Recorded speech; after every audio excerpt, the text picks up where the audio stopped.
तो अंतिम संदेश देकर गया था। मैंने कि अब मेरी दोबारा उम्मीद मत करना, क्योंकि जिस प्रांत जिस देश में हम पहुंच जाते हैं फिर वहां से लौटना कठिन होता है। इसलिए मंदिर का शिलान्यास कर लो, जो कुछ करना है, बाद में आशीर्वाद निर्देश। लेकिन रागौड़ वाले बहुत जिद्दी लोग हैं। इतने बार गए, सबसे ज़्यादा मुझे नहीं मालूम कि हम लोगों के नाम के आगे 108 बार लगता है, और 2 व्यक्ति तो पवन जी और अजय राउत, उनके साथ अशोक जी भी कुछ बार आए। ये लोग इतने बार आए कि शायद मुझे गिनती याद नहीं। और ऐसी लगन, और उस लगन का परिणाम, इनकी लगन तो मैं ज़्यादा केयर करने वाला था नहीं, लेकिन इन्होंने ऐसा एक सोच लाया। इस बार चतुर्मास के बाद पहले इतनी दूर कहाँ जबलपुर है, लगभग 350 पौने 400 कटनी के से चला था। यहाँ आने का कोई इतनी जल्दी आना संभव नहीं था, लेकिन इन्होंने ऐसा पावर लगाया। इस बार जो अभी चतुर्मास के पहले आना हुआ, इसमें मूल पावर है मुनि श्री विशद सागर।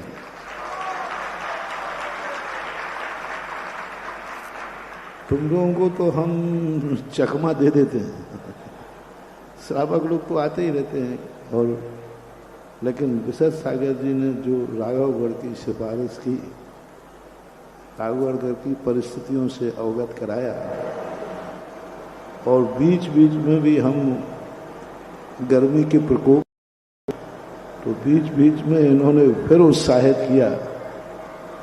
आखिर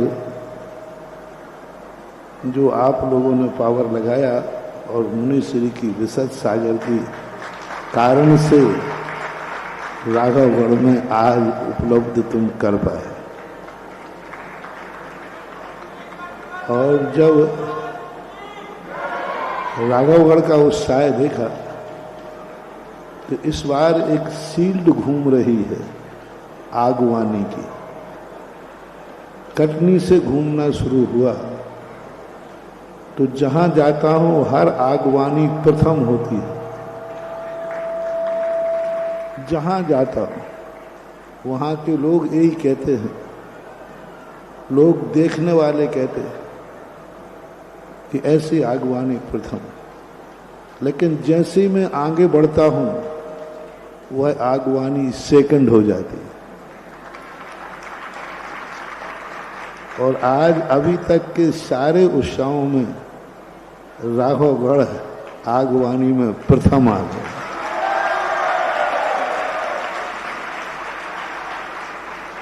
ये नहीं कह सकता हूं, जब पृथ्वी बार आरोन को तुमने सेकंड कर दिया तो तुम भी सेकंड हो जाओ, ये कोई बड़ी बात नहीं, लेकिन आज तो फर्स्ट हो। बहुत उत्साह है। जैसे जयवर्धन बाबू कह रहा था, विधायक जी हैं, कि 4 घंटे लगे। मैं भी ने भी नहीं सोचा था, मुझे थोड़ा जल्दी बिहार कर दिया था। तुमने कहा ठीक है, पर इतना टाइम लग जाएगा, ये एक अपने आप में छोटे से राघवगढ़ की समाज ने आज दिखा दिया कि राघवगढ़ छोटा नहीं है, पूरा भारत उनके साथ है। एक छोटा सा व्यक्ति क्या कर सकता है, ऐसी कोई बात नहीं। एक चिड़िया समुद्र को सुखाने की बात कर रही थी, एक एक दाना समुद्र को सुखा रहा था। तो पक्षियों ने आके कहा कि हे चिड़िया, तू एक एक दाने से समुद्र को कैसे रास्ता बना पाएगी? उसने कहा, अपनी जाति पक्षियों से सलाह मत दो, सहयोग देना है तो दीजिए। सब पक्षी लगे। एक दिन गरुण जी था, गरुण जी थे विष्णु जी की सवारी। वो अपनी जाति भाई को देखने आए तो उन्होंने कहा, तुम सब लोग क्या कर रहे हो? एक एक दाने से समुद्र कैसे सुखा पाओगे, रास्ता कैसे बना पाओगे? तो पक्षियों ने कहा, गरुड़ जी साहब, सलाह की जरूरत नहीं है, सहायता देना हो तो दो। तो गरुड़ जी लगे। अब विष्णु जी को जरूरत पड़ी कि भाई गरुड़ जी कहाँ हैं?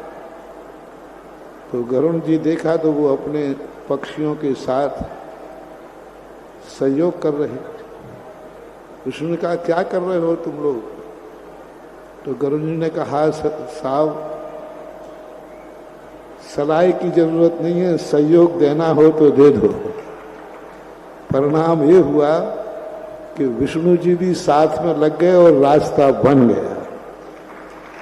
तो कोई व्यक्ति छोटा नहीं होता है, लगन होना चाहिए। यदि लगन हो जाती है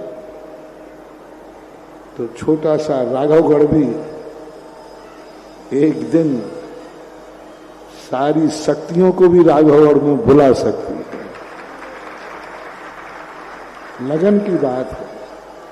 और लगन के लिए विशद सागर जी जैसा सपोर्टर और मिल जाए तो कोई चीज असंभव नहीं होती। और बहुत बड़ा कार्य, और सबसे बड़ा कार्य यहाँ, कभी भी कोई भी मंदिर जिनालय जब एक परिवार बनाता है, वो जिनालय स्वतः ही अतिशयकारी होता है। मैंने रास्ते में भी कई बार कहा कि मैं ऐसी गर्मी में इतनी दूर चल रहा हूं तो कोई ना कोई एक भक्त का पुण्य है, और वो पुण्य एक व्यक्ति बनाए, और वो भी इतना बड़ा पाषाण का जिनालय छोटे से गांव में। वो जिनालय जब एक परिवार बनाता है, चंदा चिट्ठे से बनना अलग चीज होती है, लेकिन एक व्यक्ति समाज के लिए, समाज को अधिकार कर दे करके, समर्पित करके और जिनालय बनाता है, तो वो अशोक जी और राजेश है ना? हाँ, अशोक तो बहुत बार है। राजेश ने तो नियम लिया था कि जब मंदिर पूरा हो जाएगा तभी महाराज के पास जाऊंगा। भावना और लगन जब होती है तो बहुत बड़ा कार्य हो जाता है। और अभी जो बात राघवगढ़ में कही थी, मुझे तो और ये परिवार की लगन और श्रद्धा बहुत बड़ी थी। और आज जब लगन होती है तो उसका फल भी बहुत अच्छा मिलता है।